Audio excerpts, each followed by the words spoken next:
para introducir este tema. Te damos gracias, Padre, por estos momentos que tú nos das para poder aprender de tu palabra.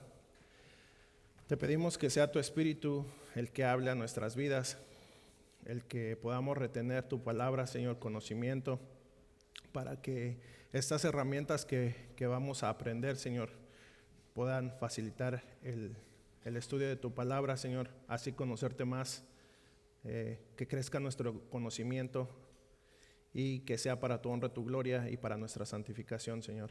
Te damos gracias en el nombre de Cristo Jesús. Amén. Bueno, déjenme conecto aquí.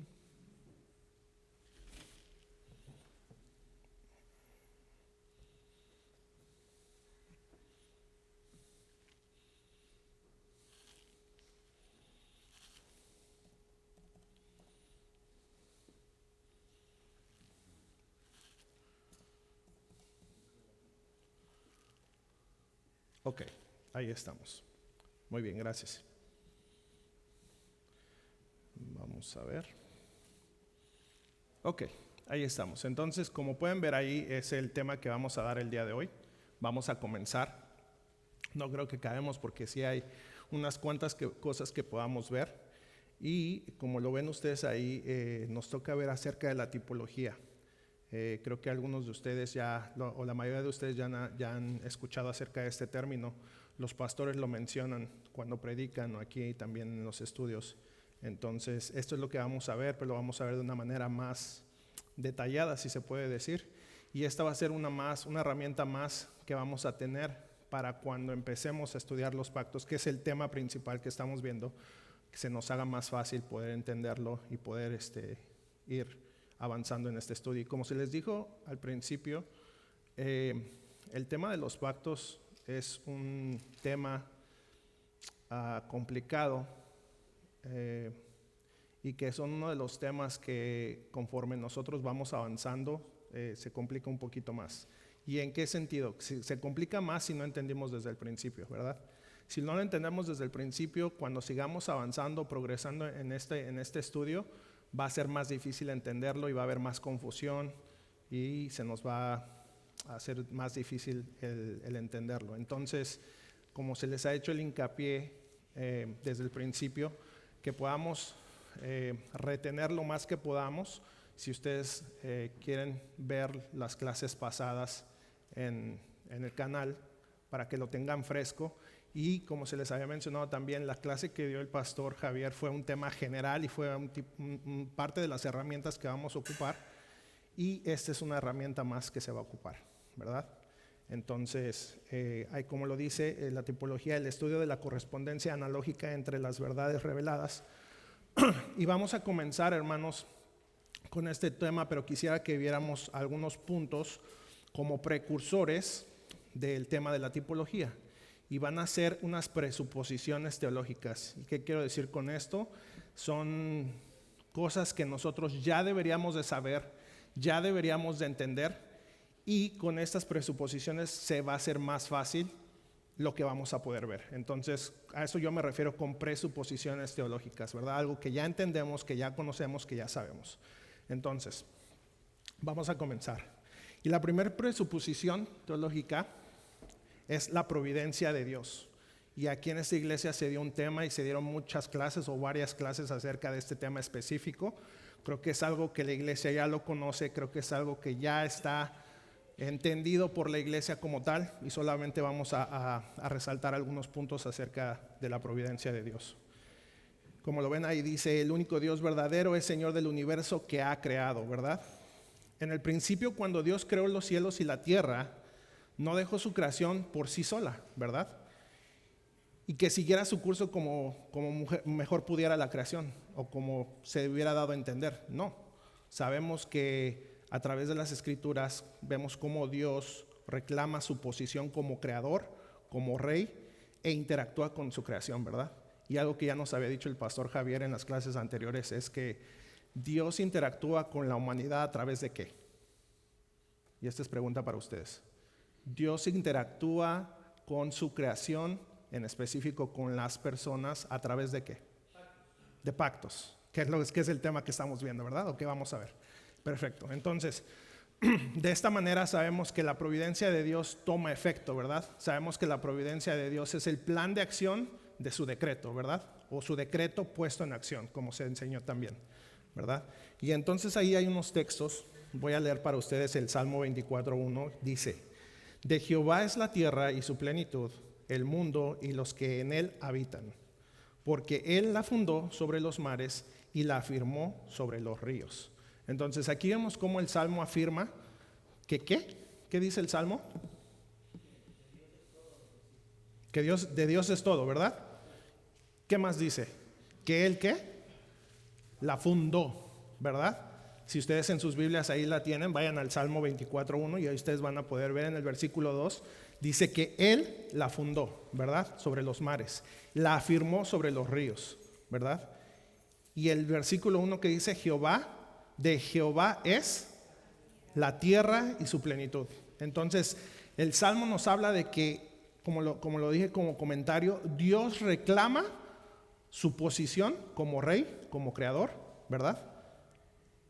Y interactúa con la creación. Muy bien. Y entonces, cuando vemos esto, vamos a ver los otros versículos como afirman acerca de la providencia de Dios, ¿verdad? Aquí ya vemos el Salmo 24:1. Vamos a Colosenses 1:17. Síganlo ahí en sus Biblias porque no se los puse ahí. Y Colosenses 1:17 dice lo siguiente: y él es antes de todas las cosas, y todas las cosas en él subsisten, ¿verdad? Él es el que sostiene, no solamente las crea, sino no solamente reclama su posición como rey, como creador, pero también en él subsisten, por él se mantienen, ¿verdad? En otras palabras, en él permanecen, se conservan, duran, como ustedes le quieran llamar. Vamos a Nehemías primero, antes de Efesios. Vamos a Nehemías 9:6 y dice: tú solo eres Jehová, tú hiciste los cielos y los cielos de los cielos con todo su ejército, la tierra y todo lo que está en ella, los mares y todo lo que hay en ellos, y tú vivificas todas estas cosas, y los ejércitos de los cielos te adoran, ¿verdad? Y aquí vemos cómo nos habla que solo Él es Jehová, ¿verdad? En otras palabras, no hay nadie como Él, solo Él es Dios, solo Él es Jehová, ¿verdad? Y nos habla también acerca de como los otros versículos nos habla que Él hizo los cielos de los cielos, todo su ejército, la tierra, todo lo que está en ella, ¿verdad? Los mares, todo lo que hay en ellos, y tú vivificas todas esas cosas. Tú les das vida, tú las sostienes, como en el versículo anterior de Colosenses. Por Él subsisten.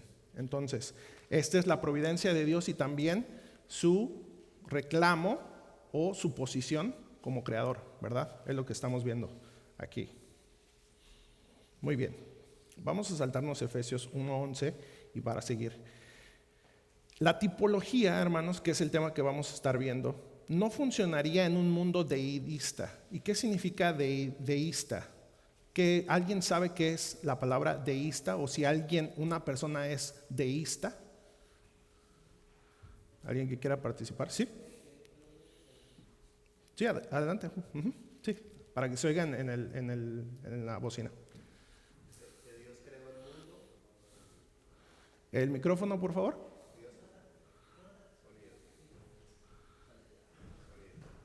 Sonido. Gracias. Deísmo. Deísmo, ajá. Que Dios creó el mundo y se apartó y dejó el mundo funcionando a sus propias expensas. Sí, lo podemos decir así. También podemos decir que el término deísmo o deísta es el reconocimiento de que hay un creador, ¿verdad?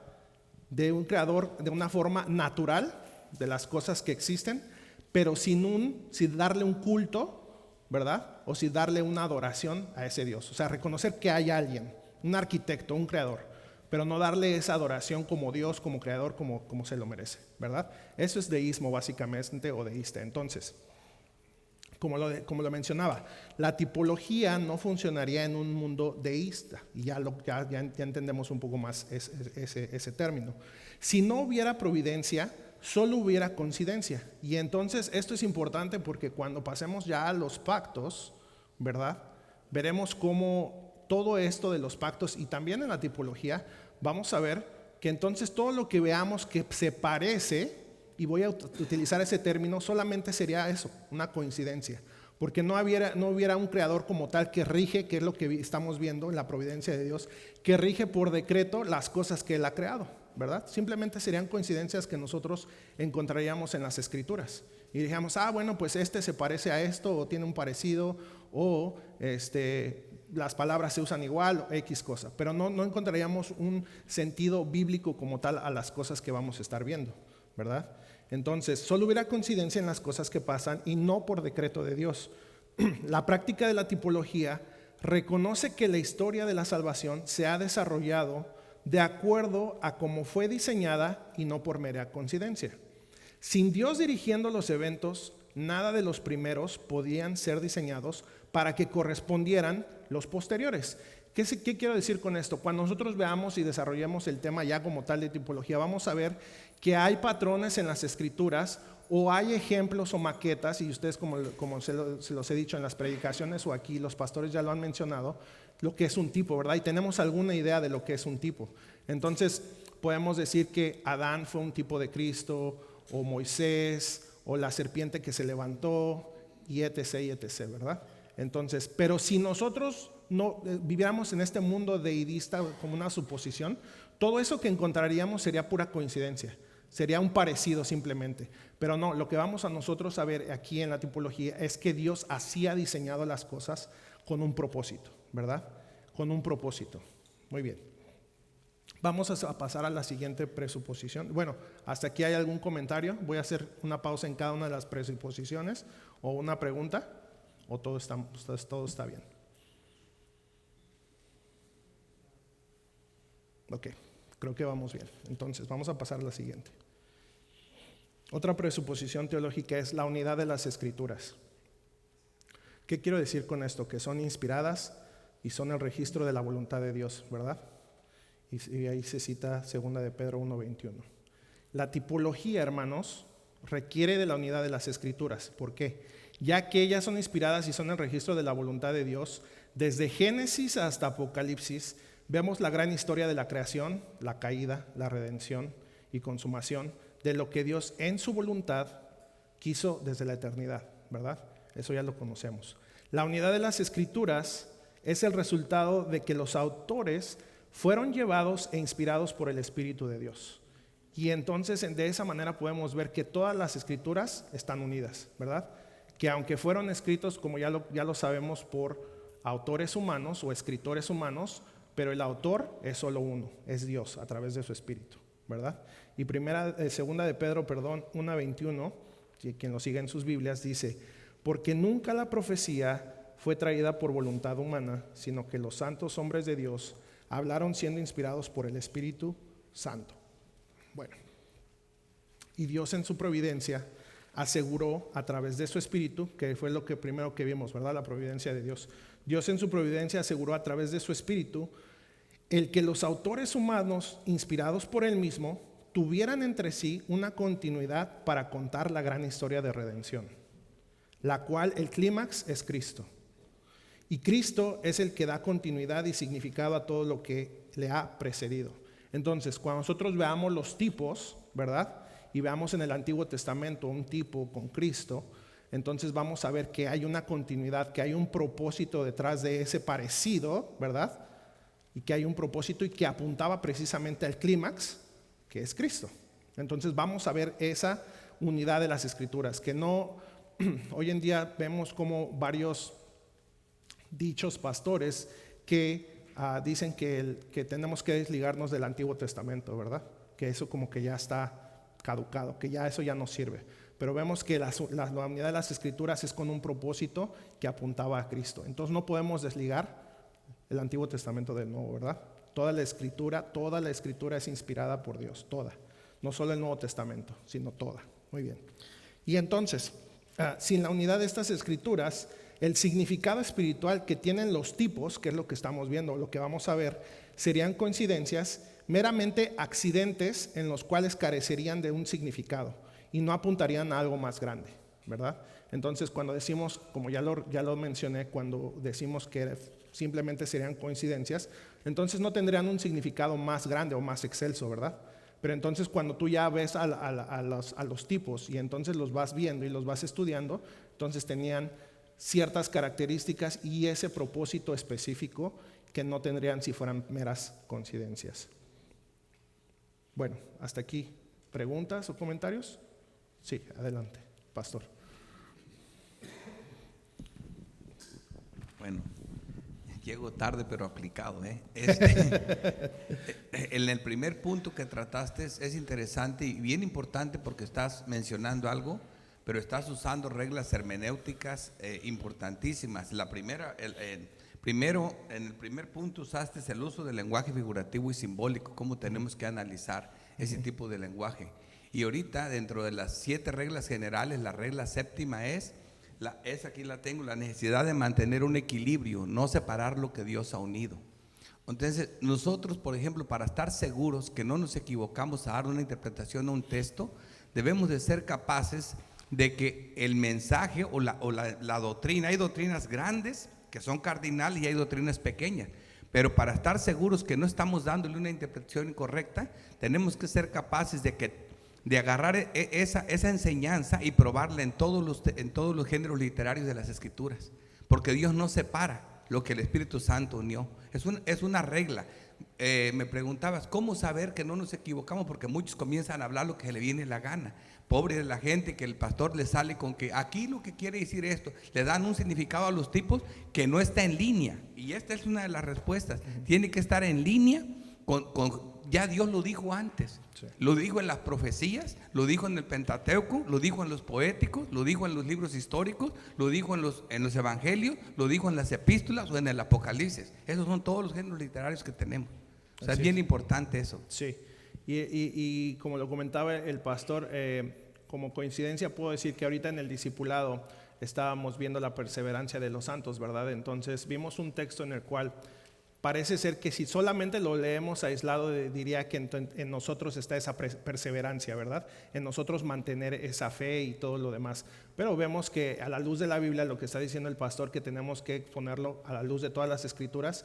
Y como perseverancia de los santos, como ustedes ya lo saben, la mayoría de ustedes, es la culminación de todas las demás doctrinas. Entonces ya fue fácil entender que esa perseverancia no está en nosotros, sino en Dios, ¿verdad? En la conservación de los santos.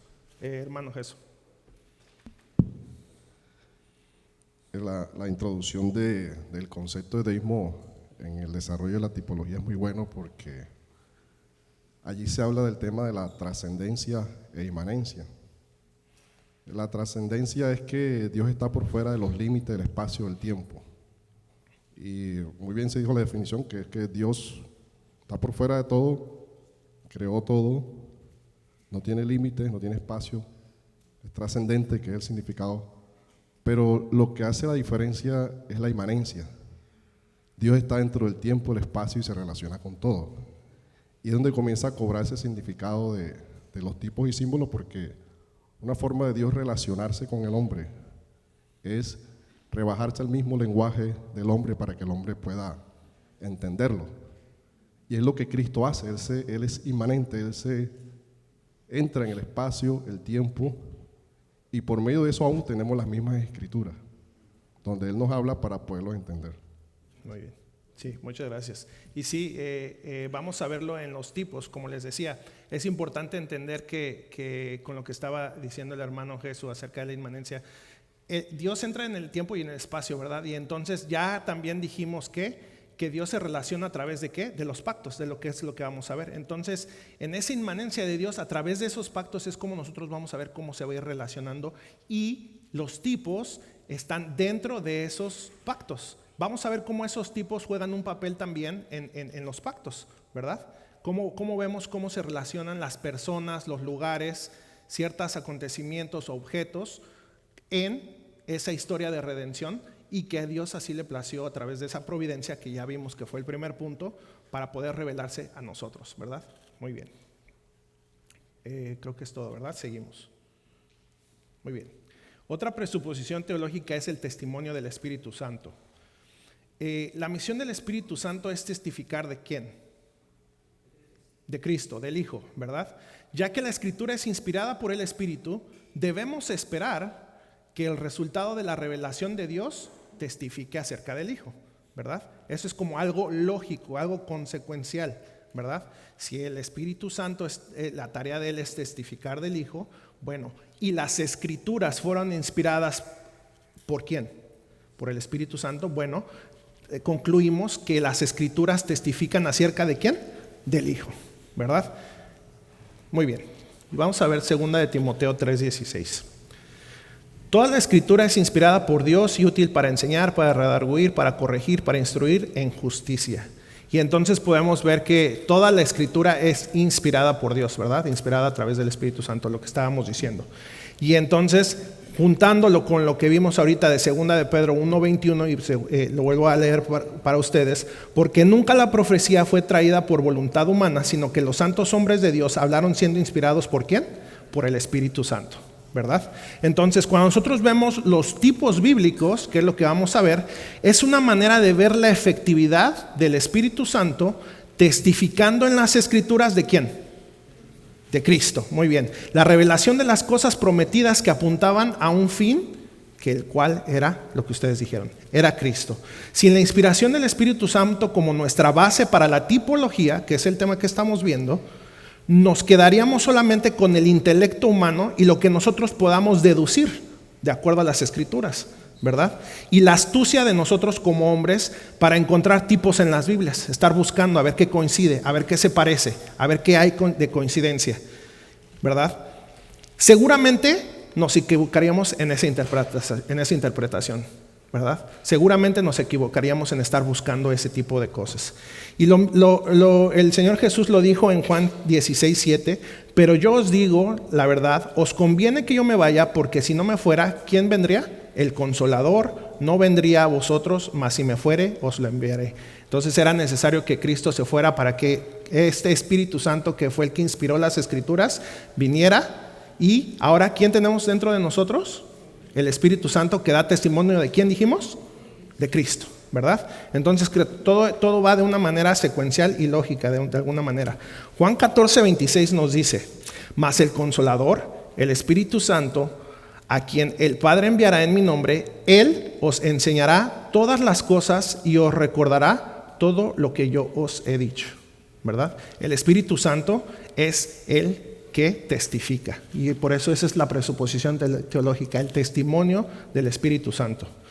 Juan 16:13-15 dice lo siguiente: pero cuando venga el Espíritu de verdad, Él os guiará a toda la verdad, porque no hablará por su propia cuenta, sino que hablará todo lo que oyere, y os hará saber las cosas que habrán de venir. Él me glorificará, porque tomará de lo mío y os lo hará saber. Todo lo que tiene el Padre es mío. Por eso dije que tomará de lo mío y os lo hará saber. Entonces vemos cómo es claro que el testimonio del Espíritu Santo es importante para poder nosotros entender la tipología, ¿verdad? Que es el tema que vamos a ver.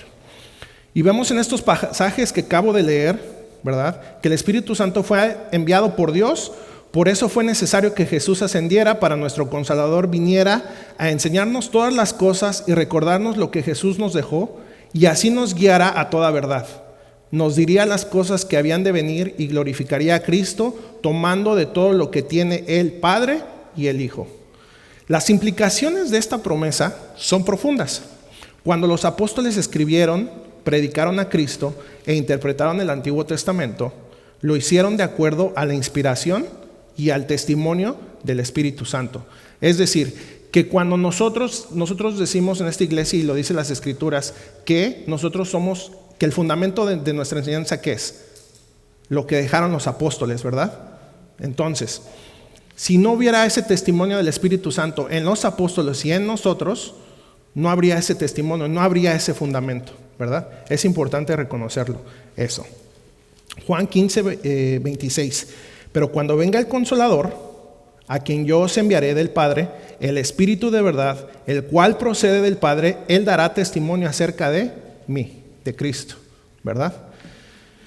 Y hermanos, cuando veamos los tipos en las Escrituras, vamos a poder ver y concluir que es un logro de la Trinidad testificar del Hijo, ¿verdad? no solamente del Espíritu Santo, que ese es un logro de toda la Trinidad en conjunto. Y así también cuando vayamos estudiando los pactos, ya con esta herramienta que vamos a tener, veremos que la providencia de Dios nos está llevando a un objetivo, a un punto culminante, y ese punto culminante es Cristo. La existencia de los tipos en las Escrituras nos lleva a ver hacia adelante y es parte misma de la naturaleza de la Escritura. Es decir, que cuando nosotros ya analicemos los tipos, vamos a ver que esos tipos no solamente se quedaban con lo que estaban diciendo o en el momento que estaban siendo revelados, ¿verdad? Sino que apuntaban a algo más, hacia ver hacia el futuro, ¿verdad? Y ese futuro era hacia la culminación que era Cristo. Muy bien. ¿Algún comentario o alguna pregunta hasta aquí? Esta es otra de las presuposiciones. Sí, bueno, qué bueno que explicaste ese punto y hiciste la distinción, porque sí, hay dos formas en las que el Espíritu Santo da testimonio. O sea, esa es la obra general del Espíritu, pero hay dos formas en que el Espíritu Santo da testimonio. Uno, a través de la inspiración de las Sagradas Escrituras. Ese es el testimonio escrito, vamos a decir, que todos tenemos acceso, ¿verdad? En ese sentido. Bueno, ya tú lo explicaste ahí, no voy a abundar más. Y la otra parte del testimonio del Espíritu es la obra de la iluminación. Esa obra de iluminación tiene que ver precisamente con la obra del Espíritu en cada creyente para entender, asimilar y creer lo que Él mismo ha dejado por escrito. Porque si no fuera así, si no fuera por esa obra iluminadora del Espíritu Santo, las Escrituras ahí están y muchos la pueden leer, pero no la entienden, no la asimilan y mucho menos la creen. Claro. Es gracias a esa obra iluminadora del Espíritu Santo. Por eso, y a eso se refiere Jesús también cuando dice, Él os enseñará estas cosas, tomará de lo mío y os lo hará saber. ¿Ve? No solo se refiere a lo escrito, porque de hecho ya gran parte de la Escritura ya estaba escrita, pero se refiere principalmente a esa obra de iluminación. Es por eso que el mundo no nos entiende, como dice Pablo también en 1 Corintios. ¿Ve? Entonces eso es muy importante. Ahora, esto es básico, esto es fundamental también para entender el punto anterior, porque la unidad de las Escrituras, porque ¿en qué radica o cuál es el fundamento de la unidad de las Escrituras? Pues precisamente la obra del Espíritu Santo, la obra de inspiración. Y esto es importante porque, por ejemplo, yo recuerdo cuando estaba, por ejemplo, en la universidad, escuchaba compañeros. A veces uno llegaba a ciertos tipos de discusiones, ya fuera en clase, ¿verdad? Y ellos traían el argumento cuando hablamos de las Escrituras. Muchos decían, no, pues la Biblia pues es un libro cualquiera, simplemente pues fueron hombres que lo hicieron y coincidieron quizás en su conocimiento de la vida, etcétera, etcétera. Y fíjate que ellos están rompiendo todo esto, ellos están rompiendo la unidad de las Escrituras. Ellos obviamente no creen en la providencia de Dios, ellos hablan más de coincidencia. Lo cual es difícil pensar que más de 40 escritores de diferentes épocas, de diferentes culturas, de diferentes trasfondos, etcétera, etcétera, todos coincidieran en algo. ¿Y qué es eso? Precisamente como ya lo dijiste, ¿cuál es el centro del testimonio del Espíritu? La obra de Cristo. Entonces, eso no es coincidencia. Eso no fue que, ay, mira, no. Esto tiene una explicación. ¿Y cuál es la explicación? El testimonio del Espíritu Santo. Y esto es fundamental para entender no solo la tipología, incluso no solo la doctrina de los pactos, sino toda la Escritura. Exactamente. Y entonces, así como lo dijo el pastor, un argumento que hay en contra de las Escrituras es que, bueno, como entonces fue durante muchos cientos de años que se escribió, diferentes autores, partes del mundo. Pero nosotros sabemos que fueron escritores humanos, pero inspirados por un solo autor, ¿verdad? Dios, a través de su Espíritu Santo. Y eso es lo que la unen. Más aparte, cuando nosotros vemos el testimonio de las Escrituras, hay un hilo conductor, y eso ya lo dijo también el pastor Javier. ¿Cuál es el hilo conductor de todas las Escrituras? O se los voy a poner más fácil. ¿Quién es el hilo conductor de todas las Escrituras? Cristo. Cristo es el hilo conductor de todas las Escrituras, ¿verdad? Entonces ahí podemos ver que no simplemente se basa en hechos, porque también es difícil nosotros, nada más si nos podemos analizar por unos momentos, cuántas profecías no fueron ya cumplidas, que fueran dichas cientos años atrás, antes de que se cumplieran, y era como, se podría decir humanamente, es demasiada coincidencia, ¿verdad? Que alguien pudiera profetizar ciertas cosas y se cumplieran, y otras que hay por cumplirse, ¿verdad? Entonces sabemos que es un autor, es el Espíritu Santo. Muy bien, ¿vamos bien hasta ahí? Ok. Otra de las presuposiciones es las declaraciones autoritativas de Jesús que encontramos en las Escrituras. Y entonces la tipología bíblica se apoya en estas declaraciones acerca de cómo el Antiguo Testamento se relaciona con él, con Cristo, ¿verdad? El Señor Jesús lo declara en Lucas 24:27 a los dos que iban camino a Emaús, y lo voy a leer para ustedes, Lucas 24:27. Y comenzando desde Moisés y siguiendo por todos los profetas, les declaraba en todas las Escrituras lo que de él decían. Y entonces, cuando nosotros hacemos la pregunta, cuando nosotros leemos estas Escrituras desde Moisés y pasando por los profetas, hablaban de un Mesías, ¿verdad? De un Redentor. Y entonces, esta presuposición, ¿cómo dice? Declaraciones autoritativas de Jesús. Entonces, él les declaraba, él se estaba proclamando y él es el Mesías, cuando él estaba diciendo eso, ¿verdad? Muy bien. Y entonces, más adelante en el versículo 44, también ahí de Lucas 24, vemos cómo el Señor Jesucristo les habla de la necesidad de todo lo que se dijo de él fuera cumplido, ¿verdad? Y leo para ustedes 44, y les dijo: estas son las palabras que os hablé, estando aún con vosotros, que era necesario que se cumpliese todo lo que está escrito de mí en la ley de Moisés, en los profetas y en los salmos. Entonces les abrió el entendimiento para que comprendiesen las Escrituras. Y como lo dijo, ya lo mencionó el pastor Javier ahorita en el comentario que hizo, ¿verdad? Es necesario también la iluminación del Espíritu Santo para poder entender las Escrituras. Lo dijo él, las Escrituras están ahí, ¿verdad? Pero sin la iluminación en nosotros, para nosotros, del Espíritu Santo, sería imposible comprender las Escrituras, ¿verdad? Sería imposible. Y también lo vemos en Juan 5:39, que dice: escudriñar las Escrituras, porque a vosotros os parece que en ellas tenéis ¿qué? La vida eterna. Ellas son las que dan testimonio de mí. Así lo dice Cristo, ¿verdad? Juan 5:46, porque si creyeseis a Moisés, me creerías a mí, porque de mí escribió él. Pero si no creéis en sus escritos, ¿cómo creeréis en mis palabras? Les está diciendo Jesús, ¿verdad? Entonces, ¿cómo es que creíamos? ¿Cómo es que creemos las palabras de Jesús? A través del testimonio del Espíritu Santo, ¿verdad? Y entonces cuando leemos las declaraciones autoritativas de Jesús, de lo que les he estado leyendo, que Moisés, los profetas, los salmos, todas las Escrituras dan testimonio de él, es algo autoritativo, es decir, yo soy el Mesías, en otras palabras les estaba diciendo Jesús, ¿verdad? Yo soy el Mesías. Entonces, eso es con autoridad, no cualquiera puede decir eso, ¿verdad? Muy bien. También lo vemos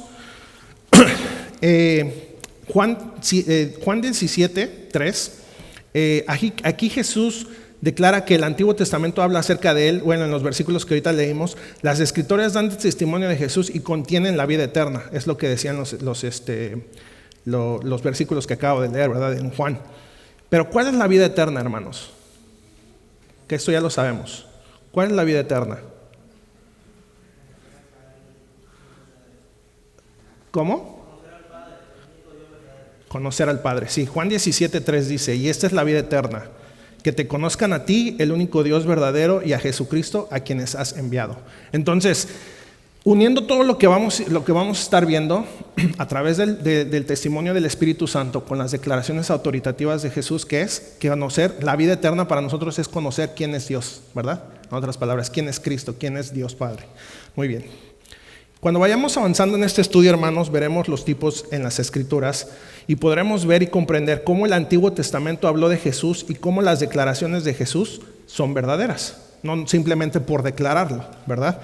Recordemos que todo el testimonio de las Escrituras es la providencia de Dios, que fue lo primero que ahorita vimos de las presuposiciones teológicas. La providencia de Dios nos muestra, nos enseña, apunta, une y dirige todo hacia el último objetivo, la exaltación de Cristo. ¿Ok? ¿Comentarios acerca de esta presuposición o preguntas? Otra pequeña aportación. En este punto, lo más destacado y lo más importante es cuando sabemos que todas las Escrituras hablan de Cristo. Entonces muchas personas, muchos pastores equivocados sacan cada cosa que ellos imaginan en el Antiguo Testamento y diciendo que esto aquí dice la piedrita es Cristo, aquí el palo es Cristo, aquí esta persona es Cristo. O sea, claro, porque la Biblia dice y la roca era Cristo, pero ahí la Biblia dice que la roca era Cristo. Ahora venimos a ver las veces que las Escrituras habla de Cristo como la roca o la piedra angular, y está por toda la Biblia. Entonces, ¿cómo sabemos que no estamos equivocados? Mira, porque ahí nos dice que la roca era Cristo, pero no en todas partes nos dice que en todas la las doctrina piedras son Cristo. Ándale. Entonces, pero sí podemos decir que en otras partes nos toca a nosotros, por ejemplo, en el libro de Esther. Ahí nunca relaciona a Cristo, no lo menciona, no. Nadie saca que ahí está Cristo en ese libro, ¿verdad? Ahora, si tú sacas una enseñanza de doctrinal, que no te equivoques, es cuando tú ilustres una doctrina del Nuevo Testamento que está clara y que es cardinal, y tú dices, esta está bien ilustrada en la historia de Esther. Si esa no era el propósito, de todas maneras no le haces daño a ninguno, si estuvieras equivocado, ¿me entiendes? Pero el problema es cuando te inventas cosas que ni siquiera están en línea con la doctrina. Ese es mi punto, ¿verdad? Cuando tú piensas que aquí el tipo dice algo, porque hay cosas que no dice el tipo, ¿verdad? Hay cosas que no te dicen el Nuevo Testamento qué significan. Pero en la vida de José, por ejemplo, nosotros vemos que José es un tipo de Cristo, ¿verdad? Y entonces vemos nosotros, lo ponen muchas veces como ejemplo, José es un tipo de Cristo, es verdad. Pero entonces, ¿cómo sabemos que no nos equivocamos? Cuando siempre conocemos bien los evangelios y la doctrina apostólica. Cuando tenemos muchas doctrinas en nuestra mente, entonces nosotros no vamos a interpretar algo que es contrario a ninguna doctrina, a ninguna enseñanza. Ese es el estudio de la importante segunda regla general, que es la analogía de la fe. La analogía de la fe es tan importante. ¿Por qué? Porque es el conjunto de doctrinas que componen nuestra fe, y ninguna interpretación que le quiera dar a un tipo que choque con la analogía de la fe es correcta. Así es. Y bueno, no les voy a adelantar, pero vamos a ver más adelante, vamos a abarcar un poquito precisamente acerca de la analogía de la fe. Y también pregunta para ustedes: un tipo, por lo que ustedes saben hasta ahorita, ¿un tipo es igual que una alegoría? No les voy a dar la respuesta, porque lo vamos a ir a ver viendo. Los voy a dejar con la duda. ¿Un tipo es igual que una alegoría? Es una pregunta. Y entonces, con las clases que vengan, vamos a ver, porque a veces se oye que alegorizamos, ¿verdad? ¿Y es correcto alegorizar? Otra pregunta sería: ¿es correcto alegorizar? Sí, pero tiene sus limitantes, ¿verdad? Tiene sus limitantes. Bueno, y todo eso se los digo porque todo eso lo vamos a ir viendo, la analogía de la fe, alegorización, tipología, todo esto más adelante. Entonces, para que sigan viniendo a los estudios. Bueno, otra de las presuposiciones teológicas para entrar en el estudio de la tipología es precisamente la trayectoria divina de todas las cosas. La providencia de Dios, ya lo vimos esto, actúa con un propósito en todo lo que Él hace, ¿verdad? En todo lo que Dios hace. Él moldea la historia para cumplir lo que Él quiere, y eso también ya lo sabemos. Un ejemplo para esto serían las genealogías en la Biblia. Y las genealogías en la Biblia, cuando las vemos pues son nombre tras nombre, tras nombre, tras nombre, tras nombre, ¿verdad? Y cuando las vemos a lo mejor nos parecerían aburridas, o las vemos y no son solo para llenar un espacio más en la Biblia, ¿verdad? Un espacio vacío, ¿verdad? Sino que en las escrituras tienen un propósito, se dirigen y apuntan a algo, ¿verdad? Saber la genealogía de Cristo, ¿verdad? A lo mejor en Mateo, cuando lo leemos, ¿verdad? O cuando vemos acerca de las tribus de Judá, ¿verdad? Bueno, y todo eso tiene un propósito para apuntar a algo. Y en los pactos y las profecías contienen promesas que nos dejan a nosotros como lectores esperando ver el cumplimiento más adelante de esas profecías. Y como lo habíamos mencionado, muchas de esas profecías ya fueron cumplidas en Cristo, ¿verdad? Y otras todavía esperamos el cumplimiento de ellas. Y más adelante en las mismas escrituras o en el futuro que ciertamente ha de venir. La existencia de los tipos bíblicos es lo que vamos a estar aprendiendo. Coincide con la naturaleza de las escrituras de estar viendo hacia adelante para encontrar su cumplimiento. ¿En quién? En el antitipo. Esto es otra palabra que ustedes ya han escuchado, ¿verdad? El tipo y el antitipo. Entonces, repito, la existencia de los tipos bíblicos, que es lo que vamos a estar aprendiendo, coincide con la naturaleza de las escrituras de estar viendo hacia adelante o hacia el futuro para encontrar su cumplimiento en el antitipo. En el tiempo que Dios ha decretado, Dios mismo finalmente y completamente va a unir todas las cosas en los cielos y en la tierra en Cristo, como lo dice Efesios 9:10. Efesios 1, 9, 10.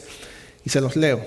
Dándonos a conocer el misterio de su voluntad, según su beneplácito, el cual se había propuesto en sí mismo, de reunir todas las cosas en Cristo en la dispensación del cumplimiento de los tiempos, así las que están en los cielos como las que están en la tierra. Y esto es al final de toda la historia planeada desde antes de la fundación del mundo, ¿verdad? Todo esto que leí, todo esto ya estaba planeado desde antes de la fundación del mundo. Voy a leer para ustedes Colosenses 1, 15 al 20, si lo quieren seguir en sus Biblias. Colosenses 1, 15 al 20. Dice de la siguiente manera: Él es la imagen del Dios invisible, el primogénito de toda creación, porque en Él fueron creadas todas las cosas, las que hay en los cielos y las que hay en la tierra, visibles e invisibles, sean tronos, sean dominios, sean principados, sean potestades. Todo fue creado por medio de Él y para Él.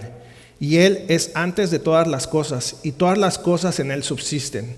Y Él es la cabeza del cuerpo, que es la iglesia, el que es el principio, el primogénito de entre los muertos, para que en todo tenga la preeminencia, por cuanto agradó al Padre que en Él habitase toda la plenitud, y por medio de Él reconciliar consigo todas las cosas, así las que están en la tierra como las que están en los cielos, haciendo la paz mediante la sangre de su cruz. Y estos versículos creo que son bastante explícitos, bastante claros de lo que estamos hablando ahorita, ¿verdad? Colosenses 1:15 para los que están anotando. Toda la historia de la humanidad y tipo en las escrituras sirven al gran propósito para la gloria de Jesús. Un comentario que un maestro en teología dijo, los tipos son como Juan el Bautista, en sentido figurado, ¿verdad? Ellos preparan el camino del Señor, los tipos. Los tipos son como Juan el Bautista, ¿verdad? ¿Qué hacía Juan el Bautista? Vino a preparar el camino, ¿verdad? Y los tipos son algo así, venían a preparar el camino para el Señor. Muy bien, entonces voy a hacer una pausa. Creo que es muy claro en ese sentido de la trayectoria divina de todas las cosas.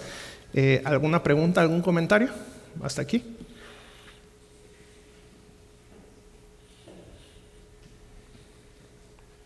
Bueno, vamos a seguir. Y entonces, cuando ustedes estudian, van a encontrar diferentes definiciones de tipología. Pero esta es la que yo les traigo como tal, ya para entrar en el tema, y lo leo para ustedes. El estudio de la correspondencia analógica entre las verdades reveladas acerca de personas, acontecimientos, instituciones y otras cosas dentro del marco histórico de la revelación especial de Dios, que, desde una perspectiva en retrospectiva, son de una naturaleza profética y escalonados en su significado. ¿Qué significa eso? ¿Qué significa eso? Bueno, lo voy a decir de otra manera. Es la comparación entre la semejanza de las cosas o de las cosas cómo se parecen reveladas en las Escrituras. Pueden ser, como lo dice ahí, personas, objetos, acontecimientos, instituciones, dentro de ¿qué? De la revelación especial de Dios. ¿Qué es eso? Dentro de las Escrituras, ¿verdad? La revelación especial de Dios, ¿qué es? La Biblia, ¿verdad? Cuando vemos las cosas reveladas en el pasado, y cuando me refiero al pasado es en el Antiguo Testamento y lo que ya aconteció, su naturaleza es profética, es decir, que cuando nosotros veamos los tipos o algunos ejemplos de tipos, vamos a ver que tenían un propósito doble, si se podría decir así. Tenían un propósito en el cual, en el tiempo y con el contexto en el que se estaban dando, ¿verdad? Y tenían un cumplimiento, el cumplimiento doble sería algo que apuntaban al futuro, ¿verdad? Entonces ese sería como un cumplimiento doble, si lo podemos decir de esa manera. Y cuando vemos las cosas reveladas en el pasado, su naturaleza es profética, o sea, apuntan a algo en el futuro del que fueron reveladas y que es, como ya lo dijimos y mencionamos ese término, el antitipo. Y su significado progresivamente o poco a poco va siendo revelado, va habiendo más luz, ¿verdad? Nosotros cuando vemos, por ejemplo, tomando el ejemplo, lo que mencionó el pastor Valdés, cuando dice que la roca era Cristo, ¿verdad? ¿Cuándo nosotros entendemos que la roca era Cristo, la que golpeó a Moisés y no le habló, ¿verdad? Está haciendo alusión a eso que pasó, ¿verdad? Con Moisés. Que Moisés le tenía que hablar a la piedra para que ¿qué? Para que saliera agua, ¿verdad? ¿Y qué hizo él? En su enojo, la golpeó. Bueno, ¿cuándo nosotros supimos eso? En la doctrina. ¿Quién nos lo dice? Pablo, ¿verdad? Pablo nos revela que ¿qué? Que esa roca que no se le debía haber pegado, ¿por qué? Porque era Cristo, ¿verdad? Entonces, la doctrina, como lo dijo el pastor Valdés, la doctrina es la que nos va a enseñar, y ese es el fundamento de los apóstolos en la cual nosotros estamos fundamentados, y entonces ese sería un ejemplo pequeño que les podría traer de decir, bueno, entonces ahí es cuando nosotros sabemos que esa roca era Cristo, ¿verdad? Entonces, ese es como nosotros podemos ver que esa roca en ese momento, pues ¿quién hubiera pensado que hubiera sido Cristo? O en ese momento, ¿quién hubiera pensado que iba a ser el Mesías? ¿Verdad? Porque en ese momento ellos no sabían, cuando aconteció en el tiempo específico y en el contexto específico, ellos sabían que iba a haber un Redentor o un Mesías, pero no sabían quién era, ¿verdad? No sabían que se llamaba Jesús, no sabían nada de eso. Entonces, progresivamente iba viendo más luz, más conocimiento de quién iba a ser ese Mesías. Lo dijo también otro ejemplo, podría ser cuando el pastor Molano mencionó acerca de que en Génesis 3:15, ¿verdad? Cuando se da la promesa, ¿verdad? De un Redentor, ¿qué sabíamos en ese momento? Génesis 3:15, ¿qué nos dice acerca del Redentor? ¿Quién se recuerda? Y si quieren lo pueden buscar en sus Biblias. ¿Qué nos dice Génesis 3:15 acerca del Redentor? Entonces, ¿qué información teníamos en ese momento específicamente del Mesías? ¿Que iba a ser qué? Simplemente la simiente de la mujer. Eso era todo, ¿verdad? Eso era todo. No teníamos ninguna otra luz más en ese momento en Génesis 3:15. Progresivamente a través de las Escrituras vamos sabiendo que iba a descender del pueblo de Israel, que iba a ser de la tribu de Judá, que iba a nacer en cierto lugar, y iba a haber más luz, ¿verdad? Y en Isaías íbamos a ver que se le iba a llamar príncipe de paz, luz, más conocimiento. Progresivamente iba revelándose hasta la culminación, que fue ¿qué? Cuando vino Cristo, ¿verdad? Muy bien. Y bueno, para que entendamos un poquito más esta definición, y creo que con eso voy a cerrar, porque si me meto a lo siguiente, bueno, les voy a dar una diapositiva más y es todo, creo que vamos a alcanzar hasta ahí.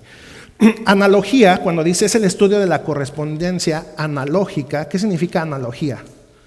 Es la relación de semejanza entre las cosas distintas, o sea, entre dos cosas, y puedo tomar el ejemplo de la serpiente que fue levantada en el desierto, ¿verdad? Era un objeto, era una figura de una serpiente, ¿verdad?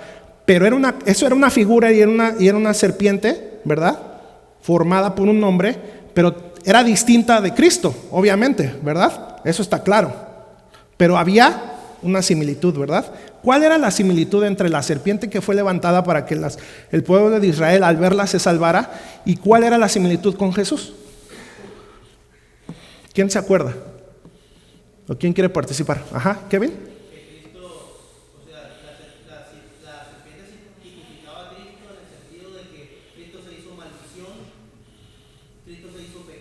Uh-huh. Y se montó en la cruz. Uh-huh. Y en esa cruz pues él dio la salvación. Pues eso era lo que tipificaba la serpiente. Todo el que mirara a ese que estaba allí maldito pues iba a ser sanado. Exactamente. Que tanto la serpiente de bronce como Cristo tendrían que ser ¿qué? Levantados. Muy bien, ¿verdad? Entonces, aunque vemos que es una figura, es una serpiente de bronce levantada, es un objeto, tenía similitud con Cristo, ¿verdad? Y entonces por eso la definición dice, es el estudio de la correspondencia analógica. ¿Qué es analogía? Relación de semejanza entre cosas distintas. Ese es el ejemplo, ¿verdad? Basados en el razonamiento en la existencia de atributos semejantes entre seres o cosas diferentes, para completar la definición de analogía, ¿verdad? Entonces con ese ejemplo podemos tener algo más claro, ¿verdad? Aunque eran dos cosas diferentes, pero tenían una relación. Muy bien. Y bueno, de acuerdo a esta definición que les traigo, hermanos, y con esto termino, o bueno, ¿saben qué? Voy a dejar esto para la próxima. Si hay alguien que quiera comentar o preguntar, mejor. Y esto ya lo dejo para después. El micrófono, por favor. ¿No?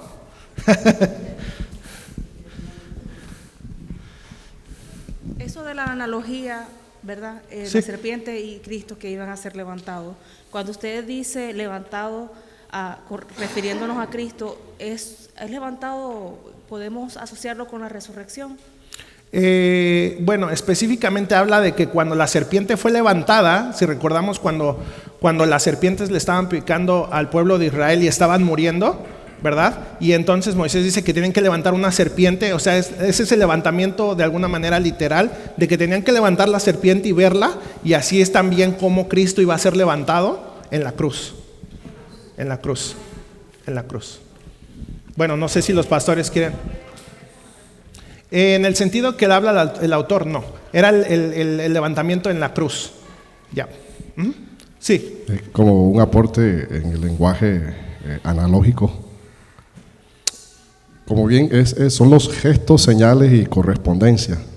Y como un ejemplo, lo vive uno diario, son lo que esos gestos o señales o símbolos que unen a dos idiomas. Por ejemplo, el inglés y el español. Nosotros cuando no sabemos hablar muy bien el inglés, movemos con las manos y hacemos la figura.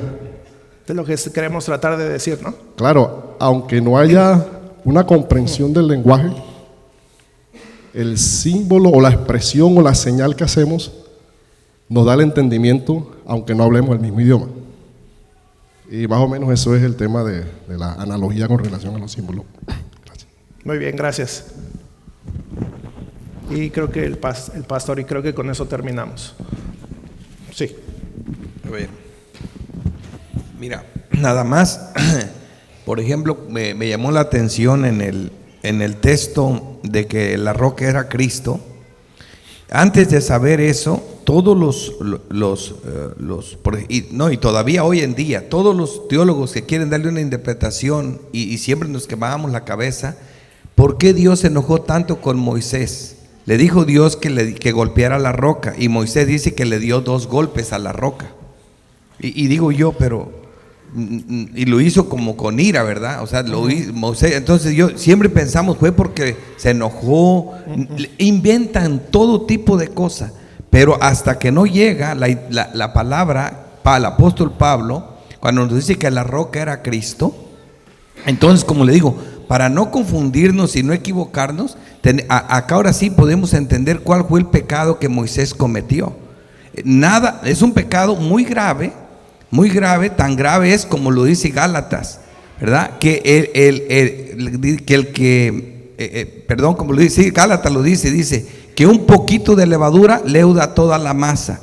El asunto es serio en cuanto a las obras. Pablo dice que el que predicar otro evangelio sea anatema, y es el evangelio que no sea el evangelio de la justificación por la fe solo en Jesucristo. Ahora la doctrina nos dice un texto clave que dice: porque con una sola ofrenda hizo perfectos para siempre a los santificados. Ahora, Jesucristo, creer que no es suficiente un golpe, es creer que una ofrenda sola no es suficiente. Dios le quiso decir a Moisés, ya no será necesario que haya más sacrificios. Un solo golpe que le des a la roca y le va a dar la vida, le va a dar todo lo que necesita. Esa agua pues era un símbolo pues, era del Espíritu Santo, lo que tú quieras. Pero el punto era que ahora sí se entiende todos esos inventos que hacemos acerca de por qué Moisés pecó tan feo. No pecó como para perder su salvación, pero Moisés no tenía clara la doctrina que ahora tenemos nosotros, que con una sola ofrenda iba a acabar con todos los sacrificios, que ya no era necesario más, un sacrificio era suficiente y por eso un golpe era suficiente, no tenía que hacerlo más. Y luego el texto que volvieron a usar, que me llamó mucho la atención, el de la simiente de Cristo. La luz más grande que se recibe en el Antiguo Testamento es cuando se le promete a Abraham que en su simiente serán benditas todas las naciones. Y Isaac es un tipo de Cristo, pero lo más sorprendente cuando el apóstol Pablo también nos dice que la simiente era Cristo, ¿verdad? Entonces ahí nosotros vemos que Isaac era un tipo de Cristo, y ahora sí entendemos nosotros la promesa a David, todo lo demás, y todo, como tú dijiste, ahora sí puedes conectar el hilo conductor de todas las escrituras a la luz de la interpretación del Nuevo Testamento, y de esa forma no nos vamos a equivocar. Exactamente. Y con respecto, rápidamente, ¿tú ibas a decir algo? Sí, no, adelante. Bueno, sí, ya en parte se ha dicho, pero por ejemplo, hablando de tipo, antitipo, y pues ya con todos los ejemplos que han dado, la serpiente, la roca, Isaac, en fin, aquí es donde entonces nosotros marcamos distancia, por ejemplo, de los presbiterianos, en el sentido de que ellos hablan de la misma sustancia, o sea, lo mismo que fue antes es ahora, ¿verdad? De la gracia. Ok.